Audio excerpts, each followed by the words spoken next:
Bonjour à tous, bonjour à toutes. Donc comme certains d'entre vous me l'ont demandé, je vais faire une petite vidéo pour revenir sur Paris-Bercy, sur Rafa, sur le forfait de Roger, et un peu, on va se projeter un petit peu sur le Masters. Donc voilà, donc on va commencer évidemment par le tableau de Rafa. Qu'est-ce qui nous intéresse tous, on va dire en priorité. Tableau de Rafa moins facile qu'il n'y paraît, parce que alors il n'y a pas Il n'y a pas forcément des noms très ronflants sur le début de tournoi. Mais il y a deux joueurs pièges d'entrée pour Rafa, pour moi. Le petit Chung, qui est un très très bon joueur, qui vient de mettre 6-0, 6-2 à Mischa Zverev. Donc déjà, l'information qu'on a à travers cette victoire et à travers ce score, c'est qu'évidemment la surface n'est pas très rapide. Parce qu'un serveur volleyeur de la qualité de Mischa Zverev, si vous avez une surface rapide, il prend jamais 0 et 2. En tout cas, pas contre Chung, il prend 0 et 2, peut-être contre un Djokovic au sommet de son art, contre un Federer. Voilà, mais. Donc ça, on le savait, mais c'est la confirmation. D'ailleurs, je suis en train de regarder Pospisil Mahu. Le match n'est pas fini, il y a déjà plus de 2h10 de jeu. Alors qu'on a deux gros serveurs face à face, deux attaquants. Et visuellement, ça se voit, les rebonds sont assez hauts. Donc surface plutôt intéressante pour Rafa. Donc le tableau, j'y reviens. Chung, match piège. Chung qui avait servi pour le gain du premier set à Barcelone contre Rafa. Il menait 5-4. Service à suivre. Il avait briqué Rafa d'entrée de match. Il avait fait un super premier set.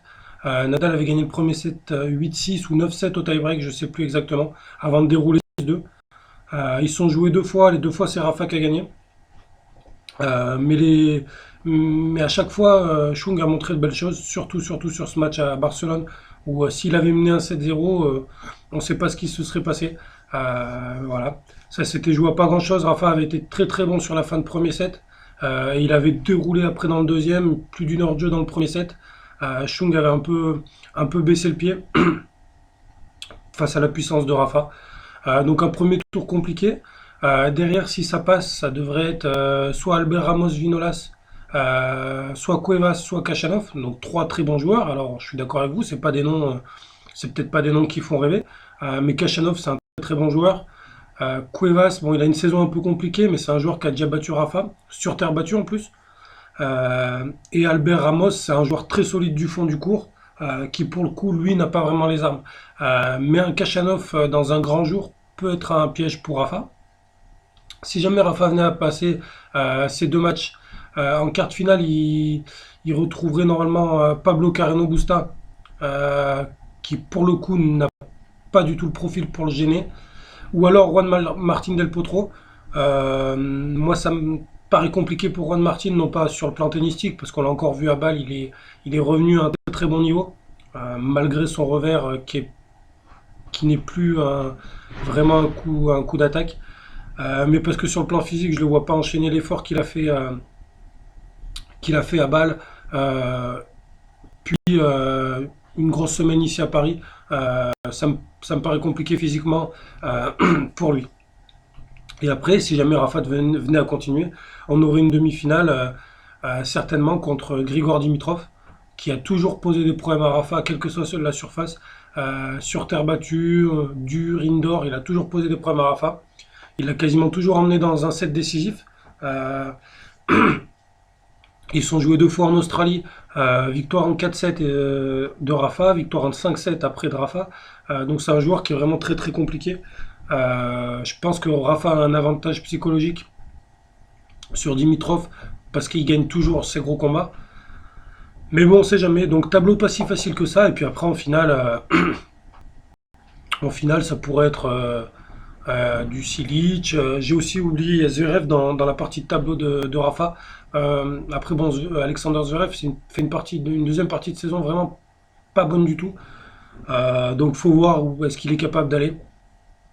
Et après, dans l'autre partie de tableau, le favori pour ce hisser en finale, c'est évidemment Marin Cilic. Même si Luka Pouille peut avoir un coup à jouer, il vient de gagner Il vient de gagner à Vienne en battant Joe-Wilfried Tsonga en finale en lui mettant une petite fessée, 6-1, 6-4. L'avantage, la bonne nouvelle, c'est qu'on a un tableau très très ouvert. Donc on devrait avoir un tournoi assez intéressant avec des surprises, avec malgré tout des belles affiches. Parce que on parle beaucoup des absents, évidemment, avec le forfait de Federer, mais on peut aussi parler des présents. Vous avez quand même Dimitrov, vous avez évidemment Nadal, il y a Dimitrov, Del Potro, Tsonga, euh, Alexander Zverev, il y a quand même beaucoup de bons joueurs, il y a Juan Martín Del Potro, donc pour gagner le tournoi, il va falloir quand même être bon. Euh, le tableau, à l'heure actuelle, est beaucoup plus relevé que ce qui s'était présenté à Rafa à l'US Open, par exemple, avec tous les forfaits et toutes les surprises. Donc voilà, donc tableau pas si facile que ça. Après, j'ai lu quelque chose, je crois que c'est Constantin qui a mis ça, où toi tu penses que Rafa va aller à Paris histoire de faire deux trois matchs avant de filer au Masters. Moi je crois pas du tout à cette théorie. Après peut-être qu'il perdra tôt dans le tournoi, mais je pense pas qu'il soit du tout dans cette optique-là. Déjà parce que je pense que Nadal ne raisonne absolument jamais comme ça. Je pense que s'il se présente sur un tournoi, et en tout cas c'est ce qu'il dit à chaque fois en conférence de presse, quel que soit le tournoi, quel que soit le match, s'il se présente sur le court, c'est pour gagner. Donc quand il dit gagner, pour un joueur qui a 75 titres à son palmarès, quand il dit gagner, c'est pas gagner son premier tour. Je pense qu'il veut dire gagner le tournoi, ou en tout cas au moins être à la lutte pour le gagner. Et ensuite, c'est que si Rafa avait eu envie de juste jouer deux trois matchs avant le Masters, il serait pas arrivé vendredi à Paris. Il serait arrivé dimanche en fin d'après-midi, voire même lundi.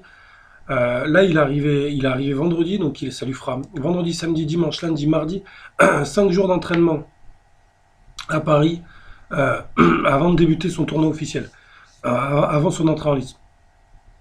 Donc un joueur qui est présent 5 jours avant son entrée en lice dans un tournoi, c'est évidemment qu'il s'est fixé comme objectif d'aller loin dans le tournoi. Après, jouer deux trois matchs, je pense on va arriver aux deux, on est aux deux derniers tournois de la saison. Il n'y a aucun joueur à l'heure actuelle, mis à part ceux qui seraient en train de revenir de blessure, mais il n'y a aucun joueur, et en tout cas Nadal n'est pas dans ce cas, qui a besoin de repères. Je veux dire, les repères, il les a. Il a joué Pékin, il a joué Shanghai, il venait de gagner l'US Open. Voilà, il y a pas forcément un besoin pour Rafa de se tester en indoor, surtout qu'en plus en indoor, il a joué 3 matchs à l'US Open en indoor. Il a joué plusieurs matchs à Pékin, le toit fermé, donc en indoor, il a déjà pris quelques, quelques repères. Et d'autant plus que si jamais il avait eu en gros un petit problème à son genou, ça aurait été encore plus stupide de venir jouer Bercy, en sachant que derrière Bercy, vous avez encore une semaine off avant le Masters. Donc moi je pense que si Rafa s'est aligné, c'est parce que physiquement il est bien et que c'est un tournoi qui compte pour lui. Vous savez, je pense que ça doit être quand même assez frustrant pour Rafa à 5-6 km d'écart d'avoir un tournoi où il a gagné 10 fois où il a soulevé 10 fois le trophée, qui a fait de lui le plus grand joueur de l'histoire sur terre battue, et 5 km plus loin, un tournoi dans des conditions totalement différentes, mais qu'il n'a pas réussi à soulever une seule fois, et dans lequel il n'a réussi que 3 fois dans sa carrière à se hisser en demi-finale ou en finale. Deux demi-finales, une finale. Pour un joueur comme Rafa, euh, sur une surface, même sur une surface compliquée pour lui, c'est pas un bon résultat. Euh, Par exemple, si on prend le tournoi, le Masters 1000 de Miami, que Rafa n'a jamais gagné, il a fait 3 voire 4 finales. Donc ça veut dire qu'il a été plusieurs années vraiment pas loin de le gagner. Euh, la seule finale qu'il a fait, Rafa, à Paris, c'était contre Nalbandian. Il a pris une fessée, il a dû prendre 3-2 ou 2-1, je sais plus. Il s'était fait vraiment surclassé par David Nalbandian. Les deux demi-finales qu'il a fait, euh, j'en ai qu'une en tête là de mémoire, c'est contre Djokovic. Et pareil, Rafa avait pris une fessée en 2-7. Il avait dû prendre 6-4, 6-3 ou quelque chose comme ça. C'était en 2009. Et après, je vous avoue que l'autre demi-finale, j'arrive pas à l'avoir en tête. Mais enfin bref, tout ça pour dire que finalement, c'est un tournoi que Rafa n'a pas gagné, mais qu'il n'a jamais été proche de gagner. Il n'a jamais été en situation de le gagner. Miami, il a fait 4 finales, dont une où il mène un 7-0 contre Djokovic. Il a vraiment été plusieurs fois pas si loin de ça, pas si loin de le gagner. Bercy, c'est pas du tout le cas. C'est un tournoi qui manque à son palmarès. On sait que Rafa le dit à chaque fois, mais je pense que c'est vrai. Il adore la ville de Paris. Contrairement aux années 2000 jusqu'à 2009, on va dire 2010, euh, Rafa est extrêmement soutenu à Paris. Si vous vous rappelez bien du match il y a 2 ans contre Kevin Anderson, dans lequel Rafa sauve balle de match pour aller gagner, le public était mais à 1000% derrière Rafa. Il sait qu'à Paris maintenant il est très soutenu, donc je pense qu'il a vraiment envie de bien figurer. Je pense qu'aussi, il le sait, tous les points qu'il va marquer sont importants, non pas pour cette fin de saison, parce que la place de numéro mondial avec le forfait de Federer, elle est assurée à 98%, mais elle est très importante dans l'optique du retour de Murray et de Djokovic sur le circuit l'année prochaine. En gros, Djoko et Murray vont commencer la saison prochaine, ils auront entre 2000 et 3000 points ATP. Nadal aujourd'hui, Nadal aujourd'hui, il est à environ 10 000 points. Il a 10 500 ou 10 400 points. L'objectif de Rafa, à mon avis, il a dû se fixer en termes de points d'arriver aux 12 000 pour se créer un gros matelas d'avance par rapport à ces deux-là, parce que ça, c'est Moya qui l'a dit, c'est pas moi qui le dis. L'objectif de Rafa pour 2018, c'est de conserver sa place de numéro 1 mondial, ce que Rafa n'a jamais été capable de faire. Rafa a toujours réussi à revenir au top, à revenir numéro 1 mondial, mais il n'a jamais réussi à finir 2 saisons de suite en tant que numéro 1 mondial. Là, c'est très bien parti pour qu'il finisse cette année en tant que numéro 1 mondial. Maintenant, l'objectif que s'est donné Rafa, et c'est Carlos Moya qui l'a dévoilé, c'est de garder cette place de numéro 1 mondial l'année prochaine. Et pour ça, il va falloir qu'ils se prennent un gros matelas d'avance avec Djoko et Murray, qui n'auront quasiment rien à défendre de toute la saison. Après, la surface, elle est vraiment bonne pour lui. Alors évidemment, on n'est toujours pas sur terre battue, donc le rebond est moins haut que ce que Rafa aime, là où il excelle. Mais on est quand même sur une surface assez abrasive qui prend pas mal les effets. On voit là, moi je suis devant Pospisil m'a eu et on voit les kicks fonctionnent très bien, les effets fonctionnent très bien. La balle rebondit beaucoup plus haut qu'à Shanghai. Donc mine de rien, pour le jeu de Rafa, c'est quand même très intéressant. Rafa s'entraîne sans strap, donc physiquement il doit être bien. Donc voilà, donc il y a un coup à jouer. C'est un tournoi qui manque à son palmarès. On le sait, Nadal, il lui manque 4 gros tournois à son palmarès. Shanghai, Miami, Bercy et le Masters. Là, il a peut-être une chance d'en cocher 2 à son palmarès d'ici la fin de la saison. En tout cas, à mon avis, c'est l'objectif que Rafa s'est fixé. C'est loin d'être fait. Mais il y a un coup à jouer.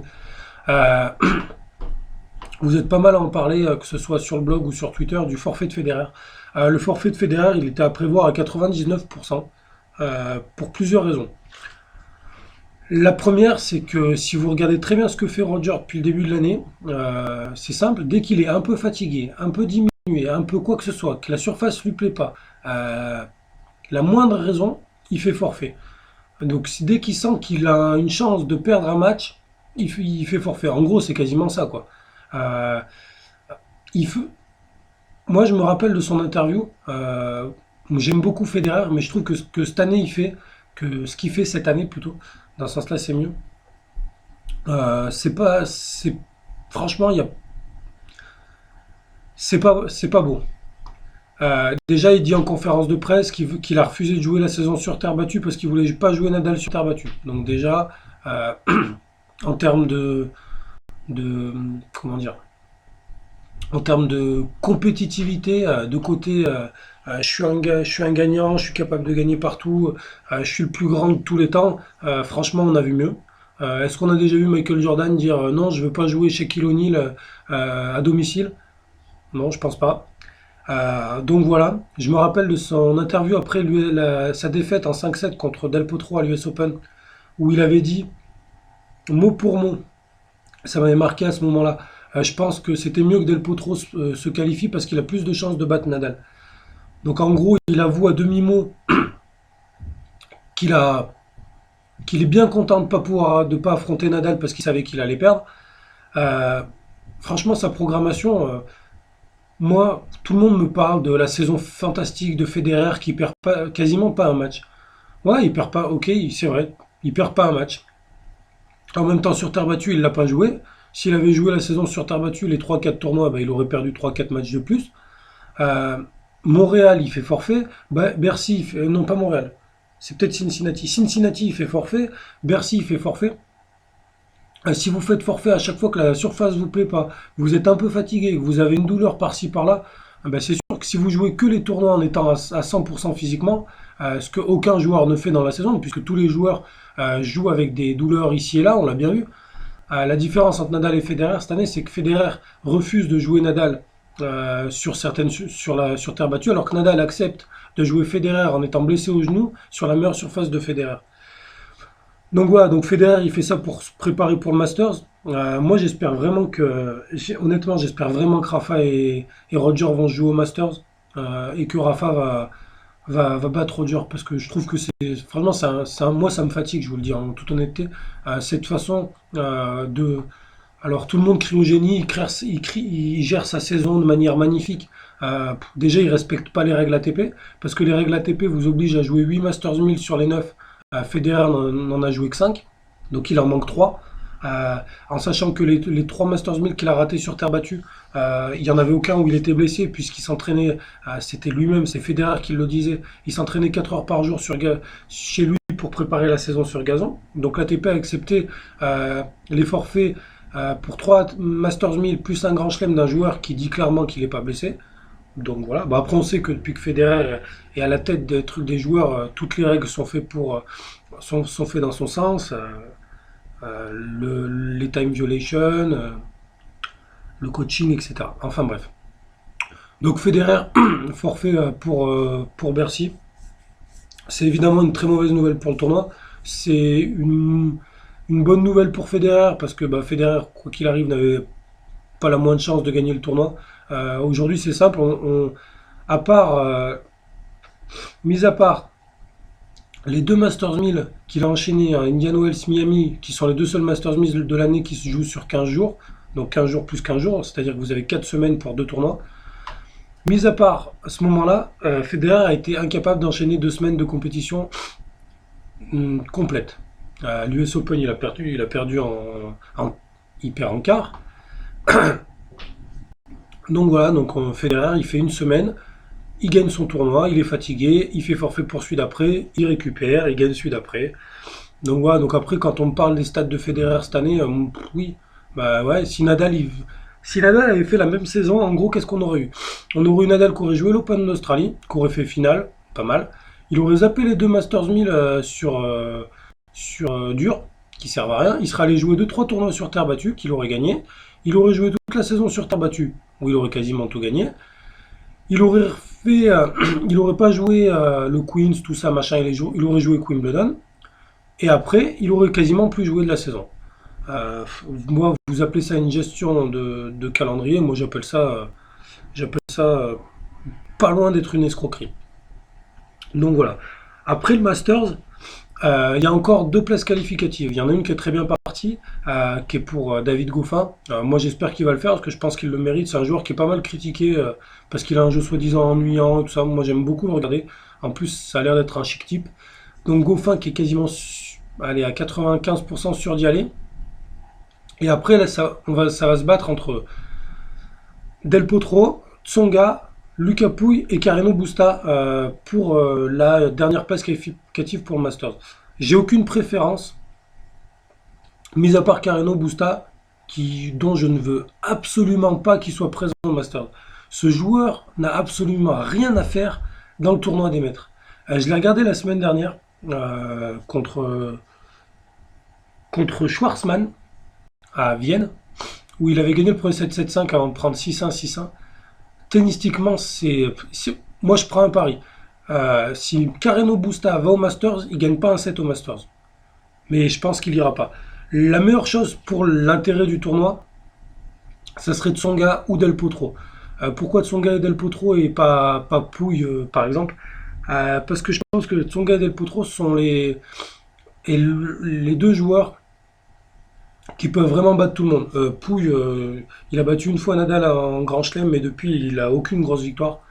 Del Potro est capable de battre n'importe qui. Tsonga a déjà battu Nadal, il a déjà battu Djokovic, il a déjà battu Federer. Donc c'est un joueur qui est capable de battre aussi n'importe qui. Et si on veut avoir un bon Masters, vaut mieux s'éviter un joueur comme Carreno Busta qui sincèrement, pour moi, il n'a pas le niveau pour être au Masters. Petite info, moi je serai à Paris jeudi. Donc toute la journée des huitièmes de finale, j'ai des billets je monte à Paris avec deux amis pour voir le tournoi. Donc si certains d'entre vous ont envie, je ne sais pas, d'organiser quelque chose sur Paris, si vous êtes certain à y aller, n'hésitez pas à me le dire et à m'envoyer un message en privé. Vous savez, ne vous laissez pas un commentaire, mais vous envoyez un message à mon profil sur le blog avec vos coordonnées pour voir si vous êtes présent le jeudi, si vous voulez qu'on se rencontre, qu'on discute tennis ou quoi que ce soit. Donc voilà, nous on sera à Paris jeudi. On reste à dormir à Paris jeudi soir, on reprend la route normalement vendredi. Donc on risque de prendre la route vendredi en début d'après-midi. Mais donc voilà, si certains d'entre vous sont intéressés, n'hésitez pas à me le dire en message privé. Donc voilà, donc comme d'habitude, je vous souhaite une bonne journée, une bonne soirée en fonction du moment où vous voyez la vidéo. Et puis je vous dis à très vite sur le blog. Et évidemment, si vous avez des questions ou des commentaires à laisser, ben, n'hésitez pas. À très vite.